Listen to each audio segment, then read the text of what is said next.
Hey, what's up, country style family? Art here with you again. Hey, here's another adventure from my trip to Ghana. You know, I did a lot of riding around and taking in the landscapes of this city. This place has a way of capturing you and just taking you in its bosom, and I love it.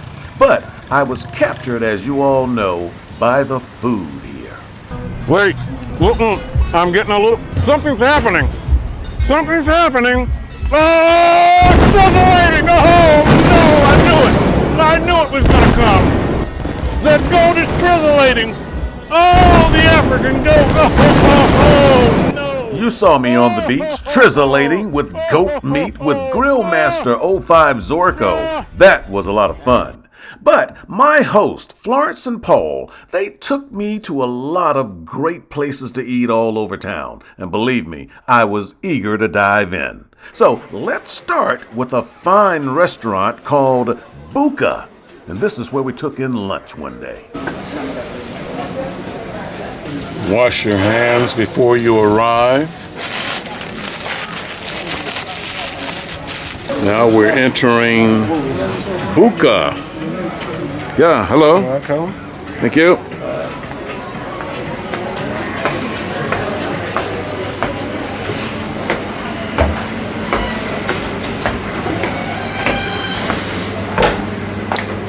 It's a nice place. I hear it's historic and it's been here for some time. Hello.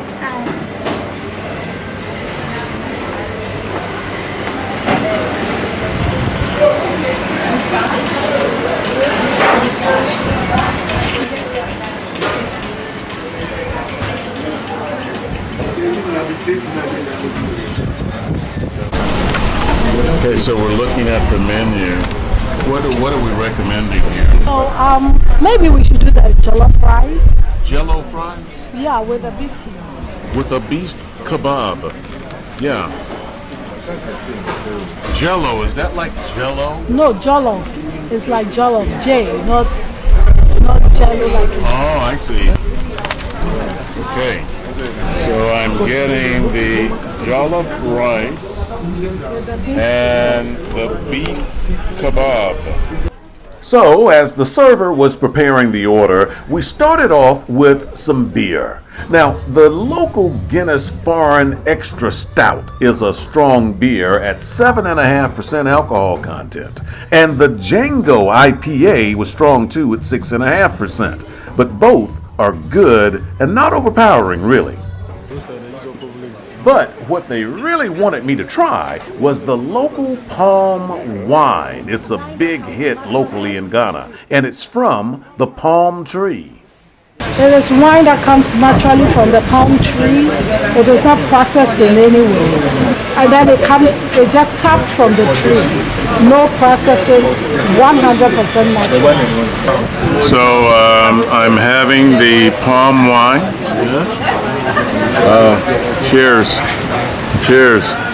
Here we go, friends. You know how we do this part. This is my first sample.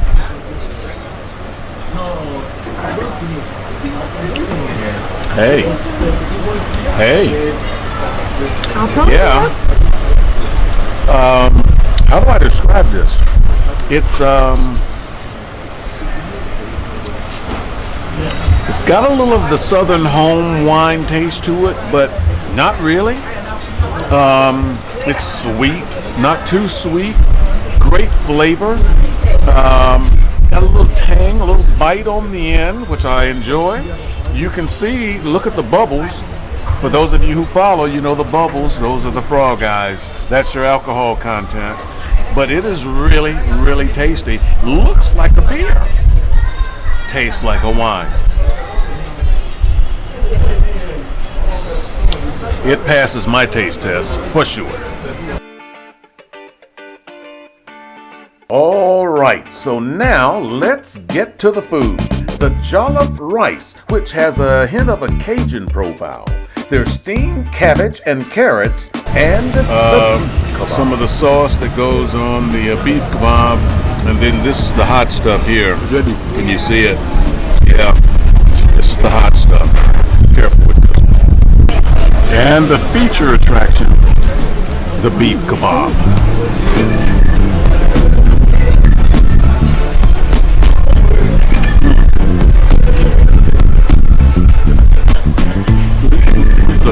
here a piece of meat. Beef is loaded with flavor. There's a lot of flavor in here. Tender, tasty, good. Not much else to say. Good stuff. Like it. Meantime, Florence had some kind of green seafood soup with mushrooms and some other kind of stuff. To be honest with you, I really don't know what all was in there, but she liked it. Now, I couldn't really tell because it was at this point that I started having just a little bit of trouble. Okay, everything was going just fine. So the spice kicked in right here. This spice sauce here is real deal. Yeah, it's got a 5 alarmer going right now. What all do they put in this stuff? Man, it's good, but Shrimp powder. where's the dragon when you need him? Dragon, this is for you, brother.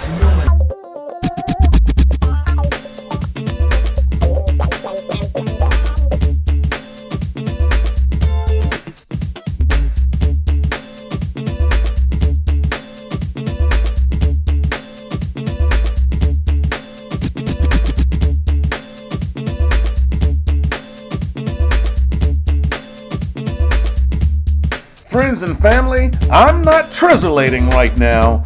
My ass is on fire. This is the part where Art does the African foxtrot.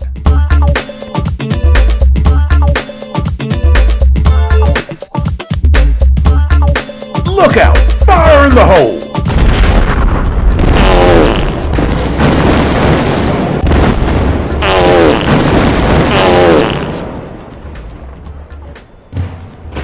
Well, needless to say, that damn lunch was over. So let's just move on to another topic. Like, for example, families and food. You know, I watched a lot of families working together on their evening meal, preparing things like fufu and banku, which the best way I could describe it would be kind of like a very thick potato or grits meal. I also love the liberal way that they use their herbs and spices like onions and garlic that just bring in loads of flavor. That's ginger. Yes, please. What are you making? I'm coming to prepare stew. Stew. Stew? Yes, please. Oh, nice. Nice. Now, what do you want? When is out? She is pounding fufu. She's pounding fufu.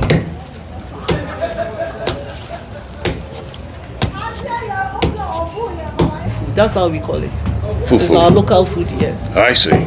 And I watched them prepare other dishes too, like slimy okra stew, which is very difficult to eat, and fresh tilapia. And by the way that they have their tilapia in Ghana, in my opinion, was way better than the tilapia in America. But Florence and Paul told me, they said, Art, if you truly want a real Ghana foodie experience, well, we know just the place to take you. Hey, so I've been invited to come to this place that they say the locals love. It's called the Bush Canteen. If you know about Africa, you know you go out in the bush. That's where the wild animals are. Well, apparently this place, the Bush Canteen, it serves up all the local dishes. This is it right here. A little bit of everything that's running around here. They serve it here, including, I'm told, very popular on their menu is a giant rat. Giant rat. I forget the name of it. We'll find out. They assure me it's very tasty. Well, I'm going to assure you, I ain't eating no giant African rat. Ain't gonna happen. But we're gonna go into Bush Canteen and we're gonna see what's on the menu. Let's go check it out.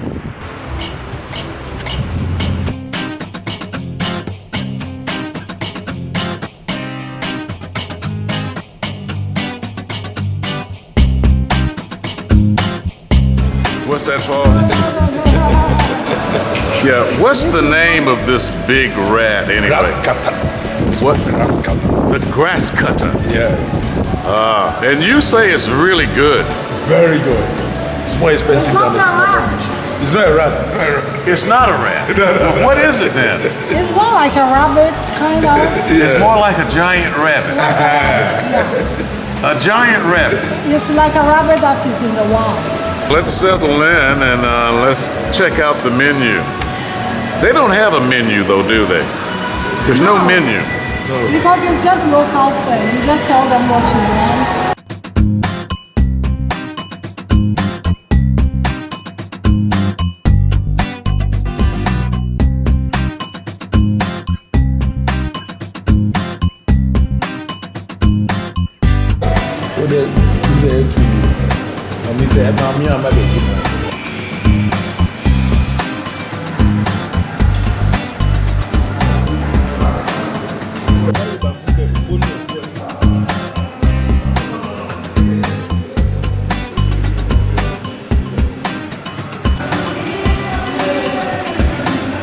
That's goat right here. Yeah, that's good. Right there. You have different chicken over there, chicken soup. Okay. You have the chicken soup. That's good. Okay, I see it. From the chicken soup.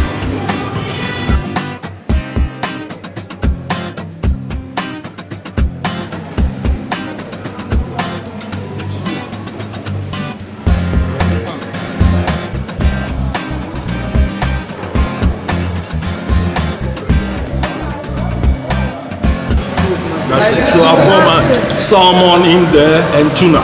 Salmon and tuna's in yours. Salmon and tuna, that's it. Yeah. With the fufu, the almighty fufu. Okay. So the place is packed and our food is served. Okay, these are the rice bowls With peanut butter soup, with peanut butter soup. mixed with a little bit of pound soup. Okay, it's rice balls, peanut butter soup, and what? Mixed with a little bit of pound fruit soup. Okay. Just to that, the pound fruit is what gives it the reddish color of this peanut butter soup. Okay. Essentially. What are you having there, Paul? The same thing like yours. Paul's having the same thing. Okay, we've got this rice balls and peanut butter soup. It's an interesting combination.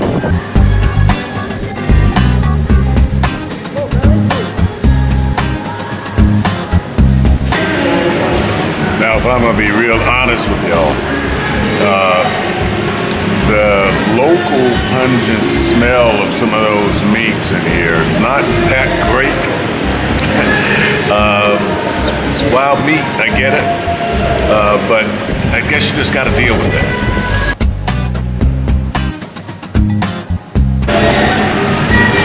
Of course, now a big part of this tradition, they give you the spoons if you're a rookie like me, but the locals eat it with their hands. You take the banku and you just kind of work it around. So hey, we've washed our hands and we're going in with the hands. Now this could be ugly. I'm gonna do my best to try this with the hands. Let's see what happens here. Breaking off a little piece of it here. Paul knows what he's doing.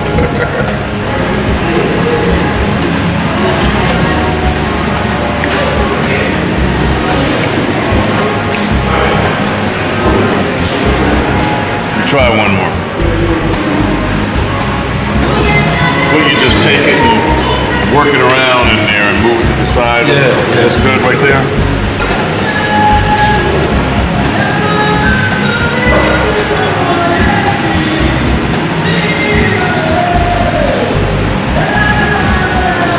Try one more.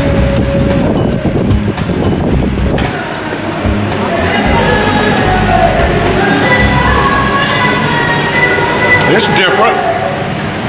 It's different. Got a little spice on it. The rice bowl is kind of nice, kind of evens it out a little bit. Let's taste this fish. Trying the fish here.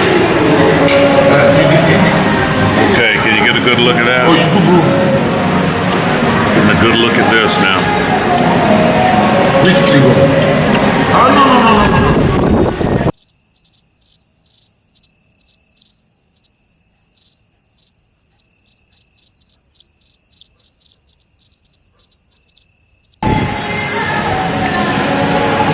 no. You like to come. Towards the kids. That was kind of like a rough sardine. So, it's straight from.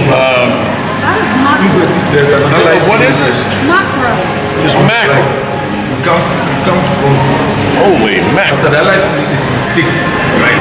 It's a stretch for me. It's a stretch.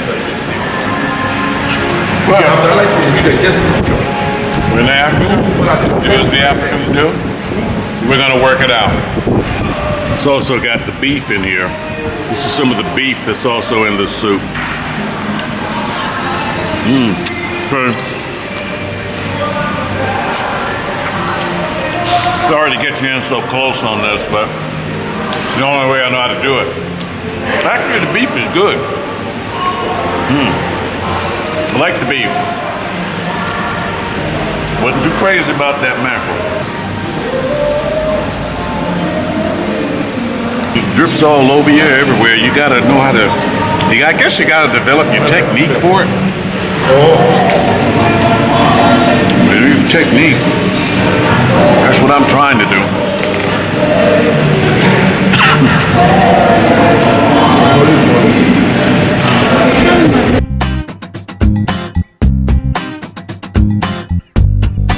So while I was getting carried away with my technique, you know, I forgot all about the heat that was in this spicy sauce. Now it does catch up to you. Plus, it was about 95 degrees outside on this day, and the place has no air conditioning. Just these fans. Hot, hot, hot. So you can understand why I had to pace myself. Are you enjoying the food? It takes some getting used to, but yeah, I'm working with it. Yes. Yes. What are we drinking to? Ghana. To Ghana. To Ghana. To Ghana. To Ghana. Yeah. Thank goodness for cold beer. I'm steaming. I'm steaming. Hey. Like that. Beautiful. Beautiful and hot Yeah. and spicy and nice. We like it all. It's spicy. It's nice. We like it. It's hot. It's spicy. It's nice. We like it. So I parked myself in front of the fan here because I'm still trying to cool down these jets. That spicy soup catches up to you on the end, man, and it comes in roaring hot. So yeah, you know, the Bush Canteen is interesting. A lot of interesting foods here. The fish didn't work for me. Gotta be honest with you, it was not for me. But the beef was good. I couldn't get much out of the peanut soup. I didn't taste peanuts, but it had a good flavor to it, so I wasn't mad at it. And anyway, that's my experience in the Bush Canteen. And by the way, I took this one for the team. This was for you guys, because I was only eating it so that you all could see me eat it. Say, let's watch Art eat it. So I took one for the team. My country-style family took one for the team. Oh, and I told you I was not going to eat that giant grass cutter. Rat, that is.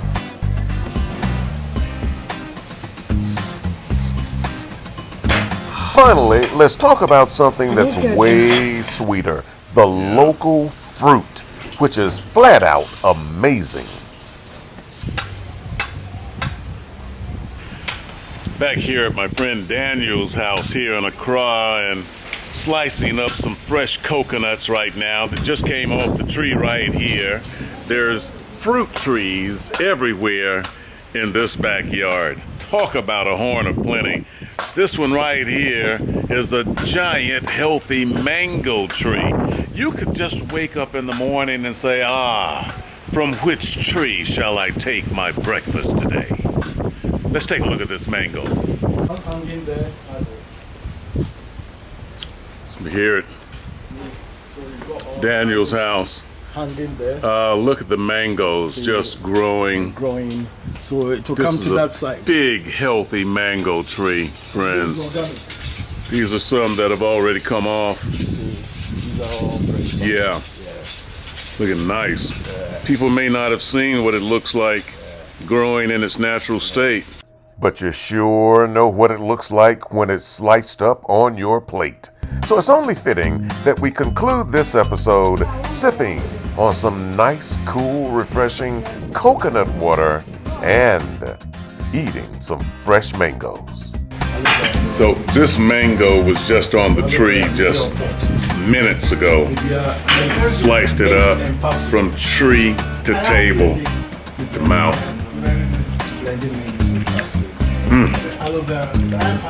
So I'm going to let you guys finish it. Flat out delicious. Bon appetite. Country style, baby. Hey, don't forget to pre-register now on Eventbrite on our Country Style site to get your cook-off tickets before the big event on June 18th. It'll save you a lot of time, and if you can't make it, please just go on Eventbrite anyway and make a donation to the scholarship for our kids, okay? We sure need you. We'll see you on the 18th.